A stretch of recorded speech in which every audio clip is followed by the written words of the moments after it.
اللهم صل على محمد وعلى آل محمد كما صليت على إبراهيم وعلى آل إبراهيم إنك حميد مجيد. اللهم بارك على محمد وعلى آل محمد كما باركت على إبراهيم وعلى آل إبراهيم إنك حميد مجيد. سبحان الله وبحمده سبحان الله العظيم. السلام عليكم ورحمة الله وبركاته.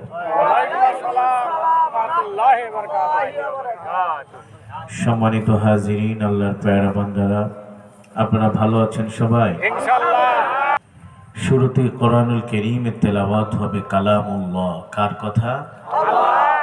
কালামুল মুলুক, মুলুকুল কালাম, বাদশার কথা, সে তো কথার বাদশা, ঠিক কিনা বলুন? أعوذ بالله من الشيطان الرجيم.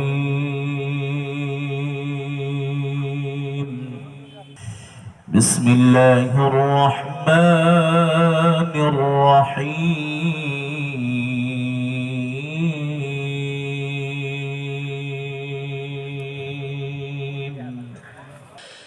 كلا بل تكذبون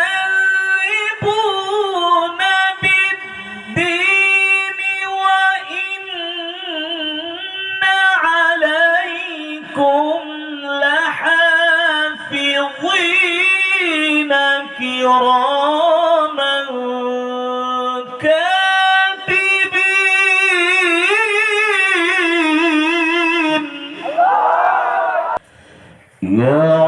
يعلمون ما تفعلون.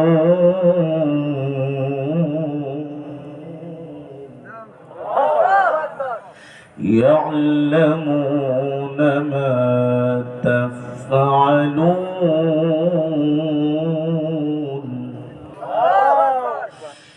كلا بل تكذبون بالدين وإن عليكم لحافظين كراما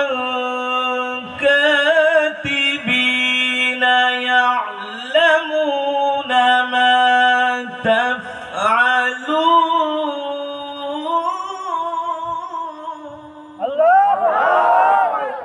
صدق الله العلي العظيم. আমরা সকলেই বলি আলহামদুলিল্লাহ। আরো মহব্বতের সাথে ঈমানি আওয়াজ দিয়ে বলি আলহামদুলিল্লাহ। ইহদিনাস সিরাতাল মুস্তাকিম। এই কোরআনের পথই হলো একমাত্র শান্তির পথ, সহজ পথ, মুক্তির পথ, ঠিক কিনা মুসলমান? এই কোরআনের মধ্যে এমন একটি সূরা আছে যেই সূরাকে বলা হয় উম্মুল কুরআন। সেই সূরার নাম হলো সূরাতুল ফাতিহা।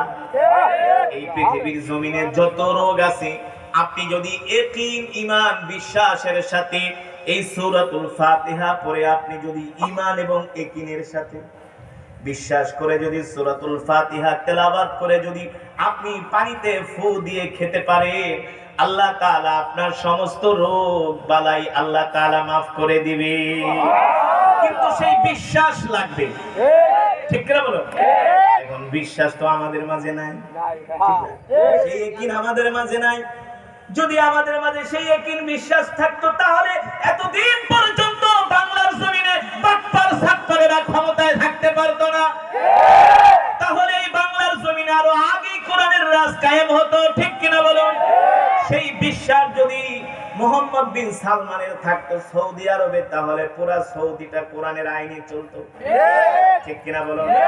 এই বিশ্বাস একমাত্র পৃথিবীর একটা রাষ্ট্রপ্রধানের মাঝে আছে। সেই রাষ্ট্রপ্রধানের নাম হলো হেবাতুল্লাহ আখুনজাদা, যিনি হলো বর্তমান আফগানের প্রেসিডেন্ট। আফগানিস্তান 100% কোরআনের আইনে চলতেছে। এই কারণে পৃথিবীর কোন পরাশক্তি আফগানিস্তানের দিকে এখন চোখ তুলে তাকানোর সাহস পায় না, কারণ জানে ওই মোল্লারা 2 টাকার মোল্লা না, দরবারি মোল্লা না, ঠিক কিনা বলুন? ওই মোল্লারা হলো আসল মোল্লা, যে মোল্লা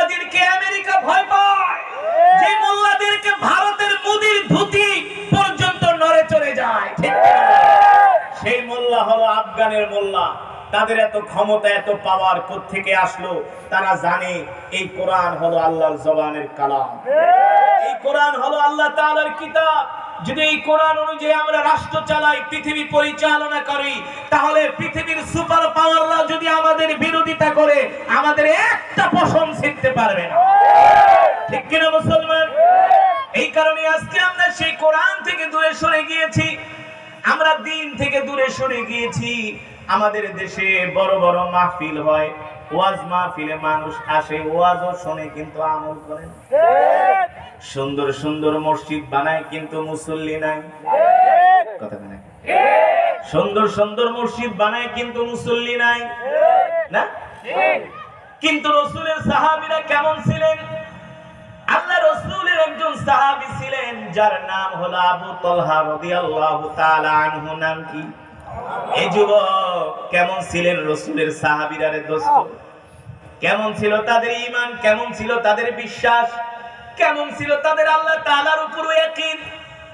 আল্লাহ তাআলা কুরআনুল কারীমের আয়াত নাযিল করলেন, লান তানালুল বিররা হাত্তা তুনফিকু মিম্মা তুহিব্বুন ওয়া মা তুনফিকু মিন শাইইন ফাইন্নাল্লাহা বিহি আলীম। আল্লাহু আকবার। কুরআনুল কারীমের আয়াত নাযিল হয়ে গেল, লান তানালুল বিররা হাত্তা তুনফিকু মিম্মা তুহিব্বুন।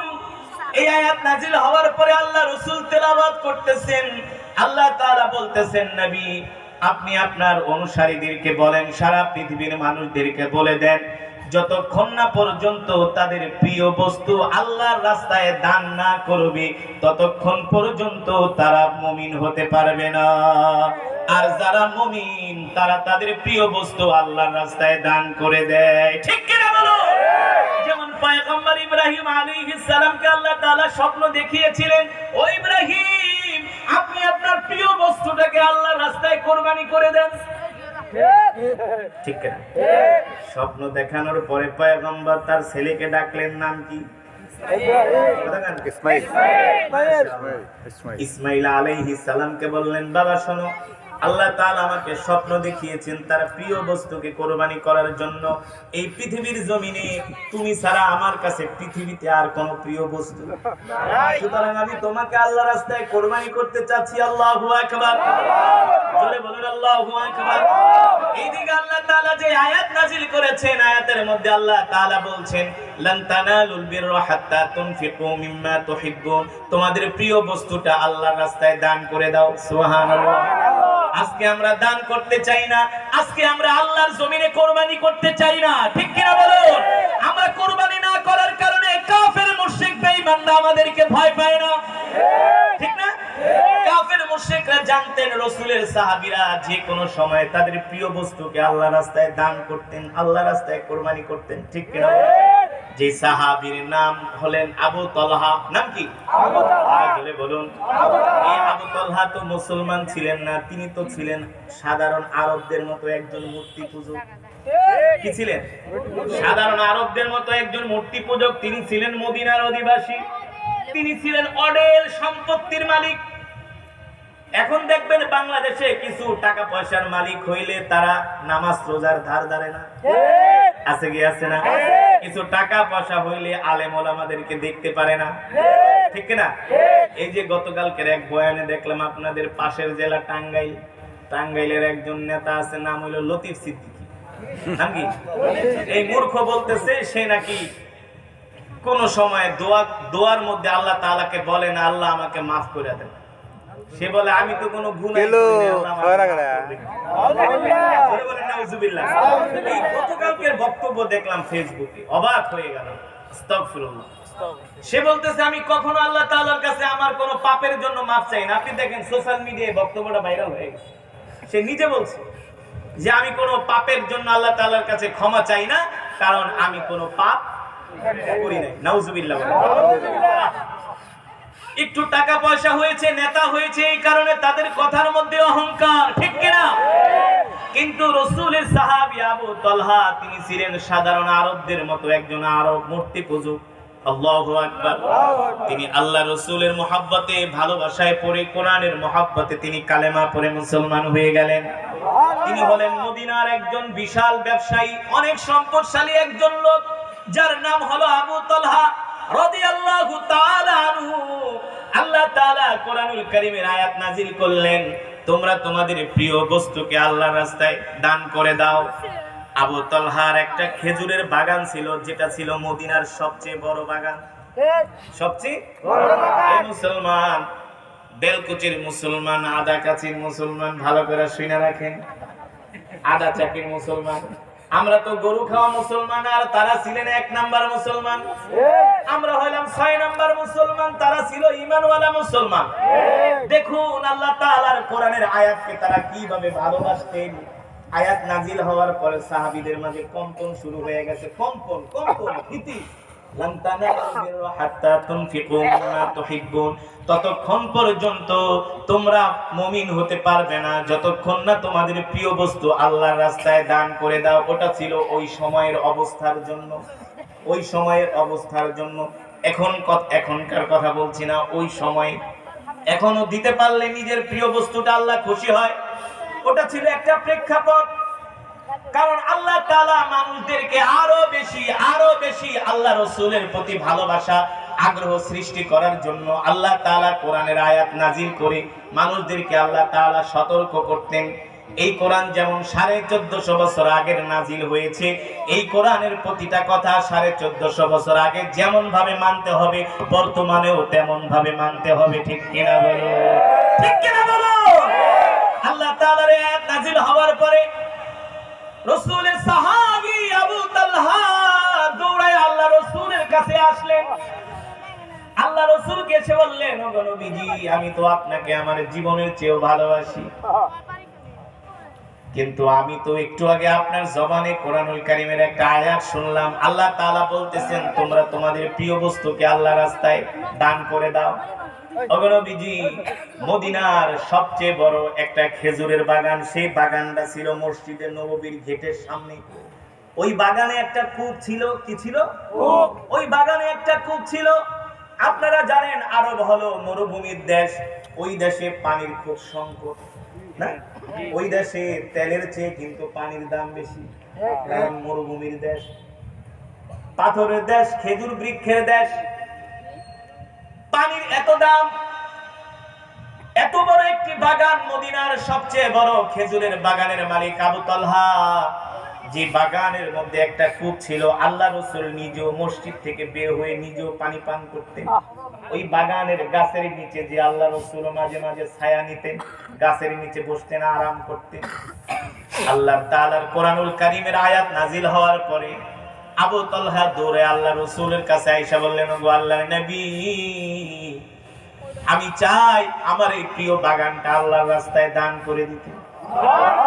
আল্লাহ নবী অবাক হয়ে গেলেন, বলো কি, এত বড় বাগান, এত বড় বাগান মদিনার কারো নাই, আবার বাগানের মধ্যে পানির কূপ। একে তো বাগান, দ্বিতীয়ত পানির কূপ। আল্লাহ রাসূল বলেন, আবু তালহা তুমি কি বলো? বলে, হ্যাঁ, আল্লাহ তাআলা কোরআনুল কারীমের আয়াত নাজিল করছে, তোমরা তোমাদের প্রিয় বস্তু আল্লাহর রাস্তায় দান করো। আমার এই প্রিয় খেজুরের বাগানটা আমি আল্লাহ রাসূলের সন্তুষ্টির জন্য দান করে দিলাম। বলেন আল্লাহু আকবার। আল্লাহ রাসূল ডাক দিয়া বললেন, শোনো আবু তালহা, তুমি একটা কাজ করো, এই বাগানটা তুমি তোমার গরীব আত্মীয় স্বজনদের মাঝে সাদাকা করে দাও। এই ছিলেন রাসূলের সাহাবী। দেখেন কেমন ছিল তাদের ঈমান।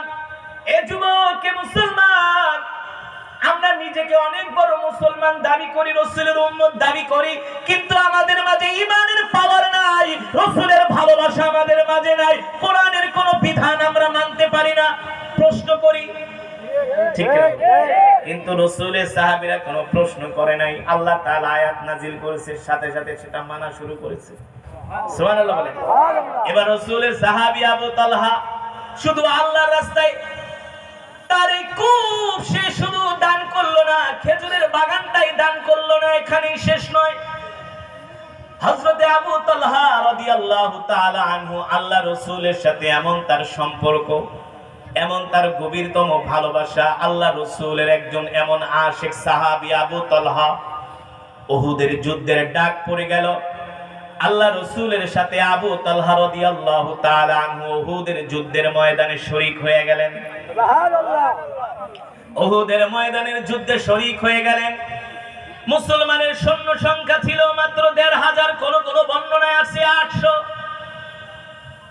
এই মাত্র ১৫০০ সাহাবী নিয়ে আল্লাহ রাসূল ৩০০০ মক্কার কাফেরদের সাথে লড়াই করার জন্য উহুদের ময়দানে গেলেন।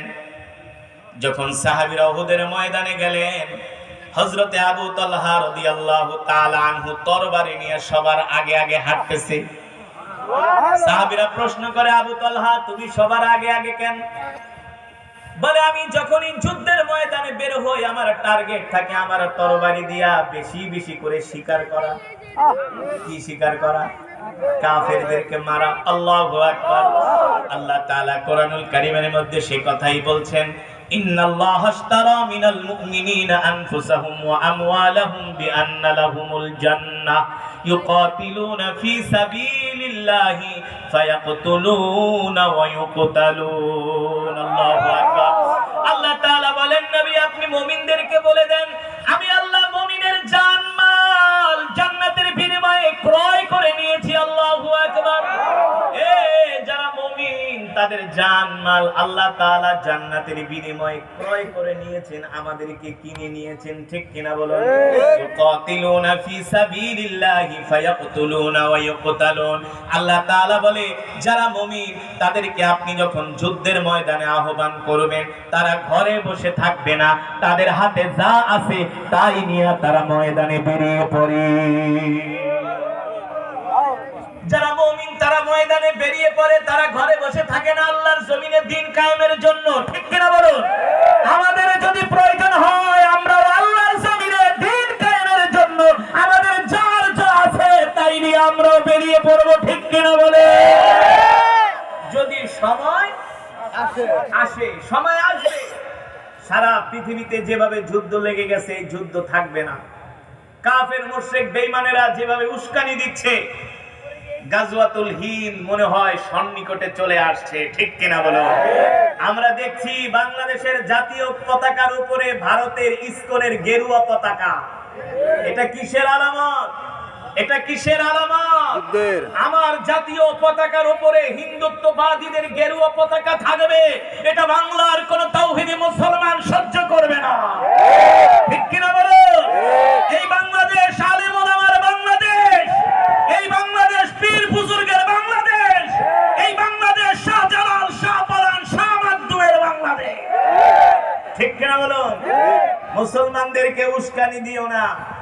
দেখো না গাজ্জার ৪০,০০০ মুজাহিদের সাথে নেতানিয়াহুর বাহিনী বলছিল ১ সপ্তাহে যুদ্ধ করে তারা বিজয় অর্জন করবে।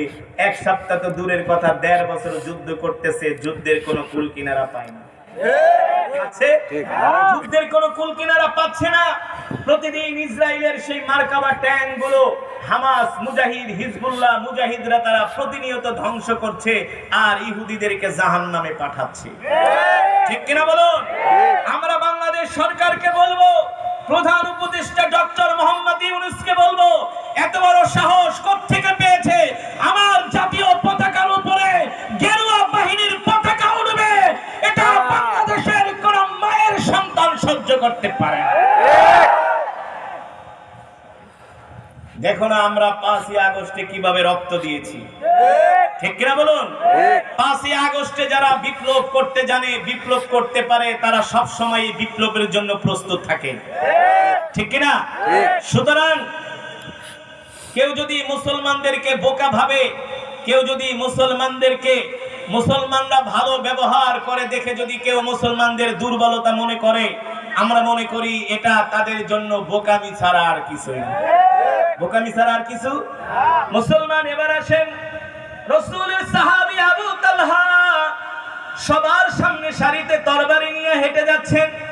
সাহাবীরা জিজ্ঞেস করে, আবু তালহা সবার প্রথম সারিতে তুমি, কারণটা কি? বলে আমি শিকারের আশায় আছি। সুবহানাল্লাহ বলেন।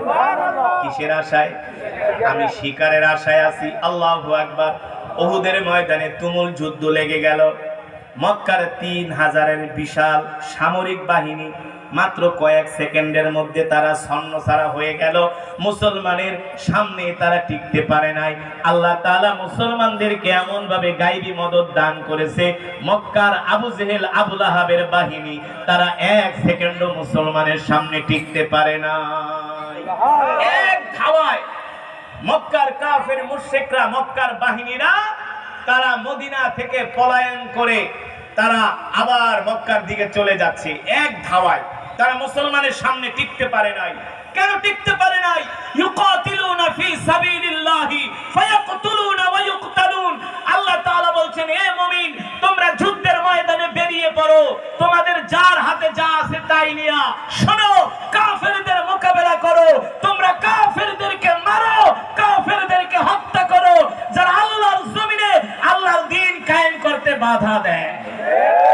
তবে শোনো, শুধু কাফেরদেরকে মারবা, তোমরা মরবা না, এটা কিন্তু ইউকাতিলুনা ফি সাবিলিল্লাহি ফায়াকতুলুনা ওয়া ইউকতালুন। আল্লাহ তাআলা বলছে, মারো মারো আবার মরো, মারো মারো।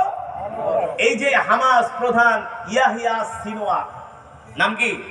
নাম শুনছেন? এখানে অনেক মুরব্বীরা আছে, 60 বছর বয়স। আমাদের বাংলাদেশে তো 60 বছর বয়স হইলে লাঠি লাগে হাঁটতে। আর ইয়াহিয়া সিনওয়ার এই 60 বছর বয়সে তিনি 30 কেজি ওজনের মেশিন গান দিয়ে যুদ্ধ করেছেন। আজ পর্যন্ত ইয়াহিয়া সিনওয়ার, হামাস প্রধান ইসমাইল হানিয়ার পরে যিনি ছিলেন হামাসের প্রধান, বয়স 60 বছর। নেতানিয়াহুর বাহিনী কয়েক মিলিয়ন ডলার পুরস্কার ঘোষণা করেছে যে ইয়াহিয়া সিনওয়ারের মাথা এনে দিতে পারলে কয়েক মিলিয়ন ডলার দেওয়া হবে। ইয়াহিয়া সিনওয়ার বলেছেন, নেতানিয়াহু, তুমি আমাকে মৃত্যুর ভয় দেখাও, আমি তো আমার রবের কাছে দোয়া করি, রব আপনি আমাকে এমন মৃত্যু দিয়েন না যে মৃত্যু রোগে আর শোকে আর জ্বরে বিছনায় শুয়ে মৃত্যু হয়, এমন মৃত্যু আমি চাই না। ইয়াহিয়া সিনওয়ার বলেছেন, আমি এমন মৃত্যু চাই যে মৃত্যুটা হবে কাফের মুশরিকদের অস্ত্রের আঘাতে আমার দেহটা ছিন্ন বিচ্ছিন্ন হয়ে যাবে। আপনারা দেখেছেন ইয়াহিয়া সিনওয়ার শেষ মৃত্যুর আগ পর্যন্ত তিনি ইহুদিদের সাথে লড়াই করেছেন গাজ্জার ময়দানে। যখন ইহুদিরা তাকে গ্রেনেড ছুঁড়েছে, তার দিকে যখন ড্রোন ছুটেছে, সেই ড্রোন এসে তাকে আঘাত করে, তার শরীর ছিন্ন বিচ্ছিন্ন হয়ে যায়। সেই সময় তিনি হাতে একটা লাঠি নিয়ে ওই ইহুদিদের ড্রোনের উপরে তিনি লাঠি দিয়ে বাড়ি দিচ্ছেন। ওই সময় মৃত্যুর আগ পর্যন্ত তিনি দেখা গেছেন যে মুসলমান কাকে বলে, ঈমান কাকে বলে, ঠিক কিনা মুসলমান? আল্লাহ তাআলা সেই কথাই বলছেন, ইউকাতিলুনা ফি সাবিলিল্লাহি ফায়াকতুলুনা ওয়া ইউকতালুন। তোমরা মরো, তোমরা মারো, শুধু মারবা এখানেই শেষ না, তোমাদেরকে মরতেও হবে, ঠিক কিনা বলুন? অনেক মুসলমান বড় বড় কমান্ডাররা শহীদ হয়ে গেলে আমরা কষ্ট পাই। আল্লাহ তাআলা কোরআনুল কারীমের মধ্যে আমাদেরকে সান্ত্বনা দিচ্ছেন, ইন্নাল্লাহা ইউহিব্বুল্লাযীনা ইউকাতিলুনা ফি সাবিলিহি সাফফান কান্নাহুম বুনিয়ানুম মারসুস। যারা আল্লাহর রাস্তায় শহীদ হয়, আল্লাহ তাদেরকে ভালোবাসেন, ঠিক কিনা বলো? আল্লাহ তাদেরকে পছন্দ করেন, এই কারণেই তারা আল্লাহর রাস্তায় শহীদ হয়ে যায়। আল্লাহু আকবার। ও মুসলমান, উহুদের যুদ্ধ এমন ভাবে শুরু হয়ে গেল, এক ধাওয়ায় মক্কার বাহিনী তারা পলায়ন শুরু করলেন মদিনা থেকে। এইদিকে আল্লাহ রাসূল সাল্লাল্লাহু আলাইহি সাল্লাম সাহাবীদেরকে এক এক জায়গায় তাদেরকে যুদ্ধের পাহারায় নিযুক্ত করলেন, তোমরা এখানে থাকবা, তোমরা এখানে থাকবা।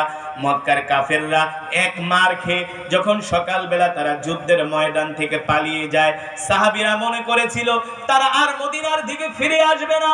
কিন্তু খালিদ ইবনুল ওয়ালিদের নেতৃত্বে যখন সূর্য ডুবে যাবে আসরের পূর্ব মুহূর্তে, মাগরিবের পূর্ব মুহূর্তে, এই সময় আবার খালিদ ইবনুল ওয়ালিদের নেতৃত্বে তারা সংগঠিত হয়ে মুসলমানদের উপরে তারা পাহাড়ের পিছন থেকে অতর্কিত হামলা করে।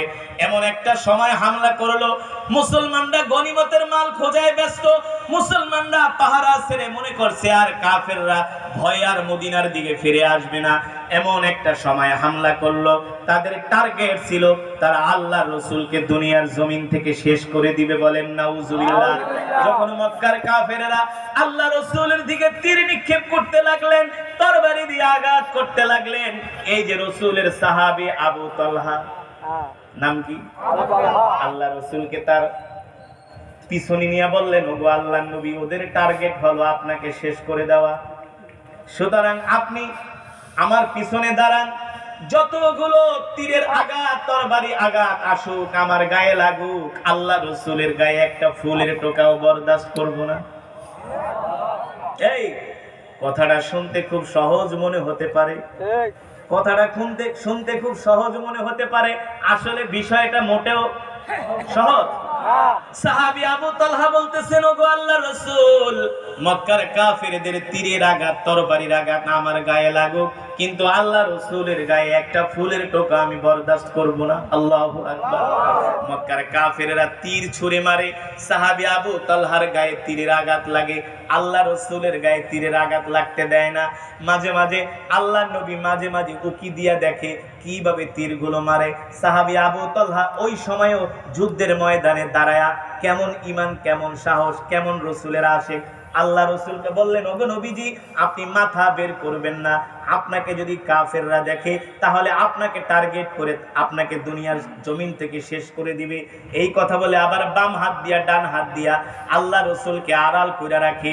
প্রতিটা তীরের আঘাত সাহাবী আবু তালহার গায়ে লাগে, তরবারির আঘাত আল্লাহর সাহাবী আবু তালহার গায়ে লাগে, আল্লাহ রাসূলের গায়ে তীরের আঘাত তরবারির আঘাত লাগতে দেয় না।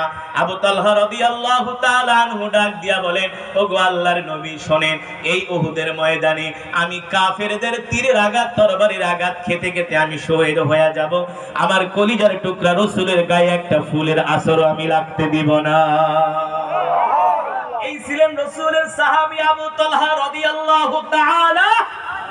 ও মুসলমান, যেমন করে আবু তালহা আল্লাহ রাসূলের কথায় আল্লাহ তাআলার কোরআনুল কারীমের আয়াত নাজিল হয়েছে, তার পছন্দের বাগান বাইরুহা আল্লাহর রাস্তায় দান করে দিয়েছেন। শুধু এখানেই শেষ না, দান করে দিয়া আবু তালহা এমন নিঃস্ব হয়ে গেলেন, এমন গরীব হয়ে গেলেন, জিহাদের ময়দানে গেলেন, সেখানেও রাসূলের সাহাবী আবু তালহা সম্মুখ সারিতে কাফেরদের সাথে লড়াই করতেছেন।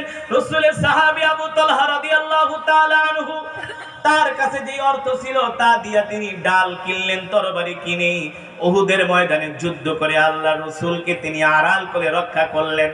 শুধু এখানেই শেষ না, নিজের জীবনের যত সম্পদ ছিল সব সম্পদগুলো আল্লাহর রাস্তায় সাহাবী আবু তালহা দান করে। সাহাবী আবু তালহা এমন ভাবে নিঃস্ব হয়ে গেছে, এমন এখন আর সাহাবী আবু তালহার গায়ে মাত্র একটা কাপড় কিনার মতো পয়সা নাই, খাবার মতো পয়সা নাই, ঘর বাড়ি যা ছিল সব কিছু তারা আল্লাহর রাস্তায় দান করে দিয়েছেন। আল্লাহু আকবার। এই সাহাবীদের কথা শুনলে আমাদের কাছে মনে হয় কাল্পনিক না, বানায় বানায় বলতেছি, ঘটনা আসলে কিন্তু না, এটা রাসূলের সাহাবীদের জীবনী। আল্লাহ তাআলা কোরআনুল কারীমের আয়াত নাযিল করেছেন, আল্লাহ রাসূল হাদিসের মধ্যে বলেছেন, মিন আসহাবিকান নুজুম ইক্তাদাইতুম ইহতাদাইতুম, ও আমার উম্মতেরা, আমার ইন্তেকালের পরে তোমরা আমার সাহাবীকে অনুসরণ করো, কারণ আমার প্রত্যেকটা সাহাবী হলো তোমাদের জন্য তারকা তুল্য। ঠিক কিনা বলো?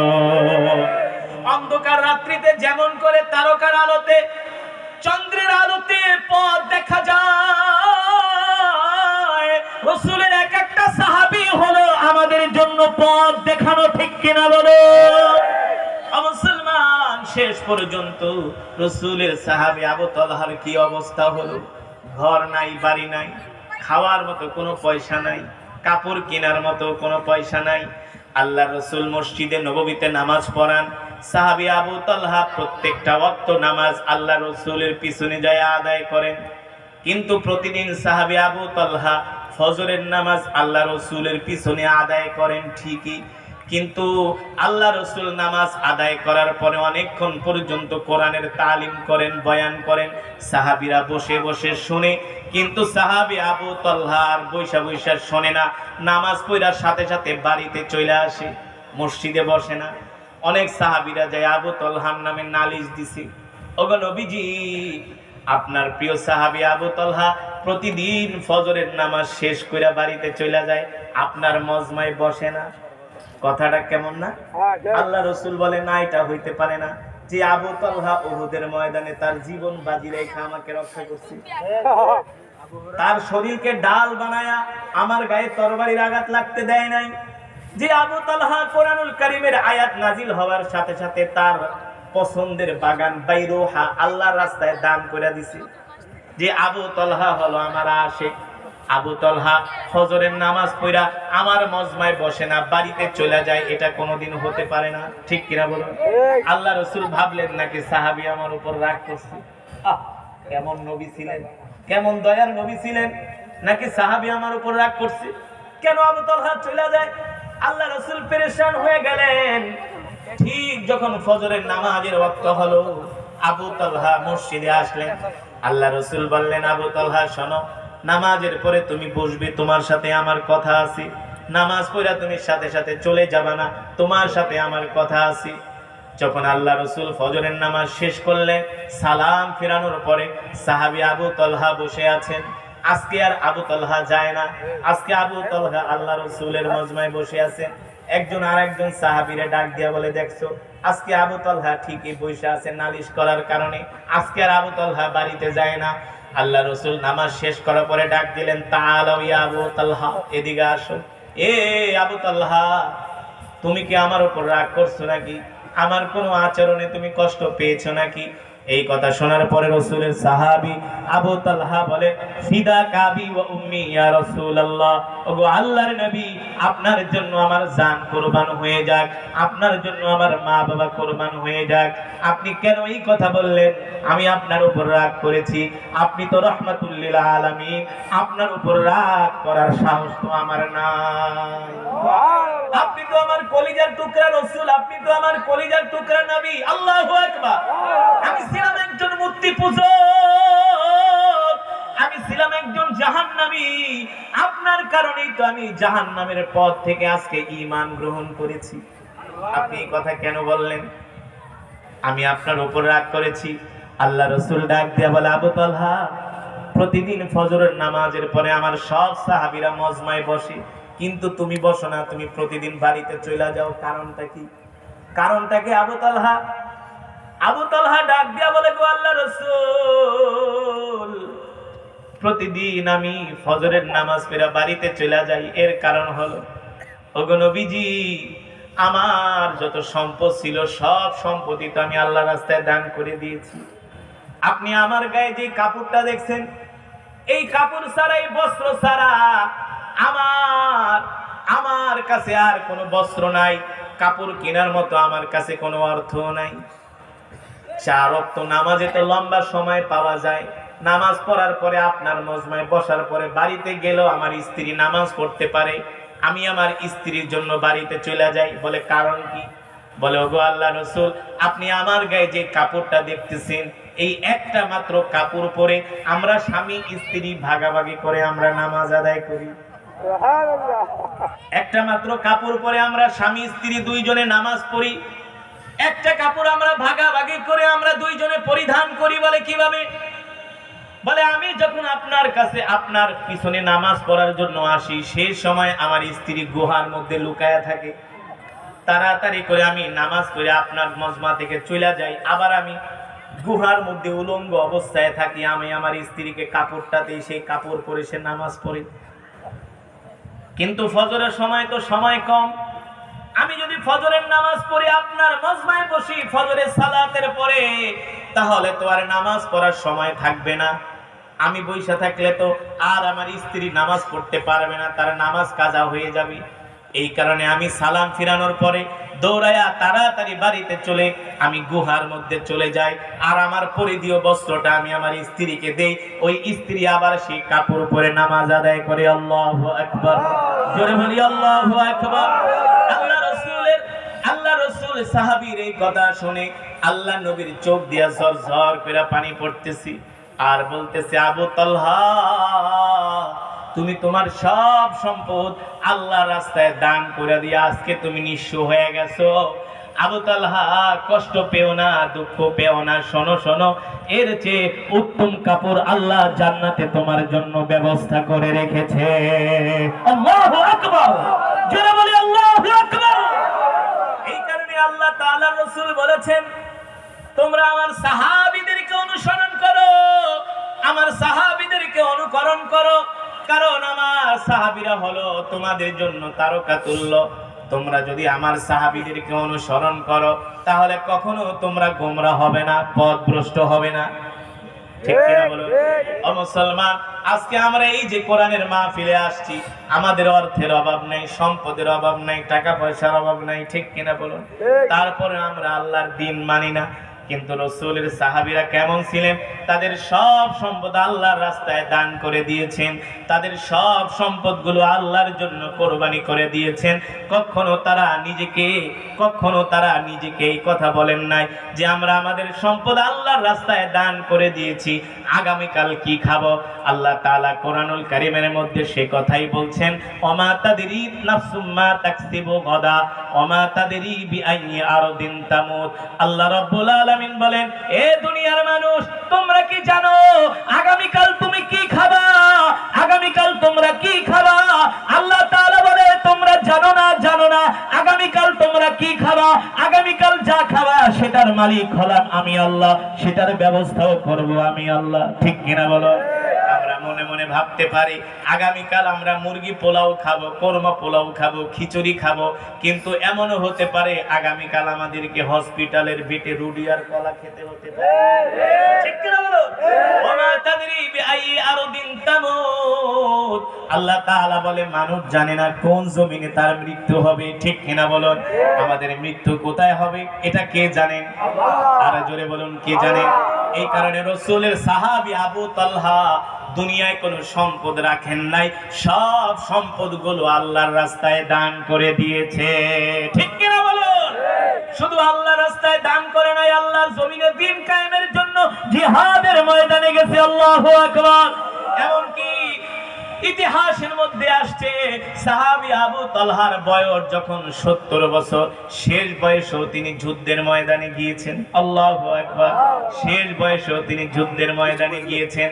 ও মুসলমান, আমরা আল্লাহ রাসূলের উম্মত দাবি করি, আল্লাহর বান্দা দাবি করি, নিজেকে অনেক বড় ঈমানওয়ালা মুসলমান দাবি করি, কিন্তু আমরা নামাজ পড়ি না, আল্লাহর হুকুম মানি না, আল্লাহর দ্বীন মানি না, আমরা কোরআন পড়তে পারি না, নিজেরাও কোরআন পড়ি না, আমাদের সন্তানদেরকেও আমরা কোরআন শিখাই না। ঠিক কিনা বলি? আজকের এই মজমায় কত মুসলমান আসছেন, আমি যদি ধৈরা জিজ্ঞেস করি যে ভাই আমাকে সূরা ফাতিহাটা শোনান, সূরাতুল ফাতিহাটা শোনান, 100-র মধ্যে 2 জন মুসলমান ও সাধারণ পাবলিক, সাধারণ জনগণ, সাধারণ মুসলমান আপনারা সূরাতুল ফাতিহা সহি করে পড়তে পারবেন না। ঠিক কিনা বলুন? দুনিয়ার সব কাজ পারি, সব কিছু পারি।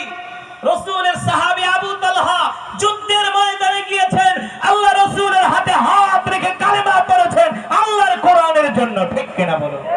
কোরআন আর কোরআন। আজকে আমরা মসজিদে গেলে দেখি অনেক মুরব্বীরা বসে শুধু তাসবিহ গনে, না? বসে শুধু তাসবিহ গনে, কিন্তু কোরআন পড়ে না। কোরআন পড়ে না, শুধু তাসবিহ গনে। আরে মিয়া, আফজালুজ যিকর তিলাওয়াতুল কোরআন। আগে আপনাকে কোরআন পড়তে হবে, তারপরে আপনি সারা দিন জিকির করেন। কোরআন পড়বেন করতে, কোরআন তেলাওয়াত তো জানেনই না, পাইছেন একটা সস্তা জিকির, না? আমি এমনি বলছি সুবহানাল্লাহ, আলহামদুলিল্লাহ, লা ইলাহা ইল্লাল্লাহু আল্লাহু আকবার, এটা অনেক বড় মর্তবার জিকির, আমরাও করি, আল্লাহর জিকির আমরাও করি, কিন্তু উত্তম জিকির তো হলো কোরআন তেলাওয়াত। ঠিক কি না বলুন? যে কোরআনের জন্য রাসূলের সাহাবীরা জীবন দিয়েছেন, যে কোরআনের জন্য আল্লাহ রাসূল বদরে গেছেন, উহুদে গেছেন, খন্দকে গেছেন, তাবুকে গেছেন, যে কোরআনের জন্য মাত্র 3000 সাহাবী 3 লক্ষ রোমান কাফেরদের বিরুদ্ধে যুদ্ধ করেছেন, শুধু এই কোরআনের জন্য। কিন্তু আফসোস হলো আমাদের যুব সমাজ, আমাদের তরুণ সমাজ, তারা কোরআন পড়তে পারে না, তারা কোরআন জানে না। কলেজে পড়ে, ইউনিভার্সিটিতে পড়ে, ডক্টরেট করে, নামাজ পড়তে জানে না। জিজ্ঞেস করলে ভাই চলো নামাজে যাই, হুজুর আমার কাপড় নষ্ট। যদি বলি 2টা সূরা পড়াও, 2টা সূরা শোনাও, পারবে না। 2টা সূরা তাদের পড়ার যোগ্যতা নাই, অথচ তারা ডক্টরেট করতেছে, পিএইচডি করতেছে, ডাক্তার ইঞ্জিনিয়ার হচ্ছে। ঠিক কিনা বলুন? ডাক্তার ইঞ্জিনিয়ার হতে বাধা নাই, পাইলট হতে বাধা নাই, বড় নেতা হতে বাধা নাই, বড় ব্যবসায়ী হতে বাধা নাই, কিন্তু তালাবুল ইলমি ফরিদাতুন আলা কুল্লি মুসলিম। আগে তো কোরআন শিখতে হবে। ঠিক কিনা মুসলমান? আগে আগে কি শিখতে হবে? আগে কোরআন শিখতে হবে। আমি আপনাদের সামনে যে কোরআন পড়লাম, আমি তো আগেই বলেছি এই কোরআন শুধু তেলাওয়াতের জন্যই নাজিল হয় নাই। এই কোরআন নাজিল হয়েছে জমিন যার, আসমান যার, বিধান চলবে তার। ঠিক কিনা বলুন? বিধান চলবে তার। আজকের মাহফিল থেকে অনেক মা বোনেরা আসছেন। মা বোনেরা, আপনাদেরকে উদাত্ত আহ্বান জানাবো, অনেক মা বোনেরা কোরআন পড়তে পারেন না। দেখেন না, রাসূলের সাহাবী আবু তালহা আল্লাহর কোরআনের প্রেমে পাগল হয়ে কালেমা পড়ে মুসলমান হয়ে গিয়েছেন। নিজের সব সম্পদ আল্লাহর রাস্তায় দান করে দিয়েছেন। এক কাপড় দিয়ে সাহাবী আবু তালহা, তিনি তার স্ত্রী নামাজ আদায় করতেন। আবু তালহা নামাজ পড়লে তার স্ত্রী গুহায়, স্ত্রী নামাজ পড়লে আবু তালহাকে সেই কাপড় দিতেন। সেই কাপড় নিয়ে পরিধান করে রাসূলের পিছনে এসে নামাজ আদায় করতেন। এই কারণে মা বোনেরা, রাসূলের সাহাবীরা কখনো কোরআন তেলাওয়াত ছেড়ে দেয় নাই, কখনো নামাজ ছেড়ে দেয় নাই।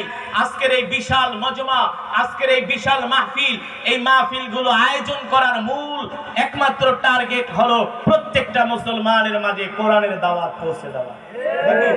এটাই উদ্দেশ্য, আর কোনো উদ্দেশ্য নাই। উদ্দেশ্য হলো আপনারা 5 ওয়াক্ত নামাজ পড়বেন, সকাল সন্ধ্যা কোরআন পড়বেন।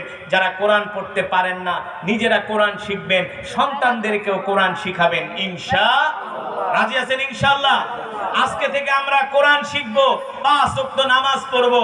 কে কে রাজি আছেন? হাত উঠে আল্লাহ তাআলাকে দেখায় দেন। লিল্লাহি তাকবীর, লিল্লাহি তাকবীর। আল্লাহ তাআলাকে ডাক দিয়ে বলেন, ইয়া আল্লাহ। আরো জোরে বলি, ইয়া আল্লাহ।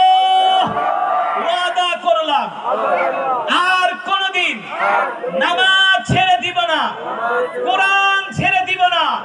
আল্লাহ আপনি আমাদেরকে কবুল করে নেন। হাত নামান। আল্লাহ তাআলা সকলের হাতগুলোকে কবুল করুন। যারা কোরআন পড়তে পারেন না, হাতে ধরে বলি, ভাই বাঁচতে পারবেন না। আল কোরআন হুজ্জাতুল লাকা ওয়া আলাইকা, আল্লাহ রাসূলের হাদিস, আমার কথা না। যারা কোরআন শিখে না, যারা কোরআন পড়তে পারে না, হাসরের ময়দানে আল্লাহর কোরআন তাদের বিরুদ্ধে আল্লাহর আদালতে মামলা দায়ের করবে।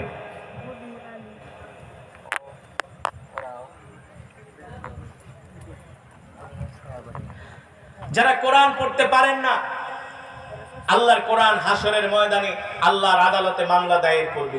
সুতরাং আপনারা কোরআন শিখবেন, কোরআন শিখা ছাড়া কোনো উপায় নাই। আর আজকের মাহফিলের মূল আমার বয়ানের বিষয়বস্তুই ছিল যে রাসূলের সাহাবীরা কোরআনের প্রেমে পাগল হয়ে জিহাদের ময়দানে গিয়েছেন, নিজের সম্পদ আল্লাহর রাস্তায় দান করেছেন, কেমন ভাবে নিঃস্ব হয়েছিলেন আপনাদেরকে তো শুনাইলাম। আপনাদের সামনে তো সেই কথাই পেশ করলাম যে তারা কোরআনকে কেমন করে ভালোবেসেছিলেন। একটা কোরআনের আয়াত নাজিল হওয়ার কারণে সব সম্পদগুলো আল্লাহর রাস্তায় দান করে দিয়েছেন। ঠিক কিনা বলুন? আমরা সেই পথে হাঁটবো, আমরাও সেই পথ অনুসরণ করব। আল্লাহ তাআলা আমাদের তৌফিক দান করুন।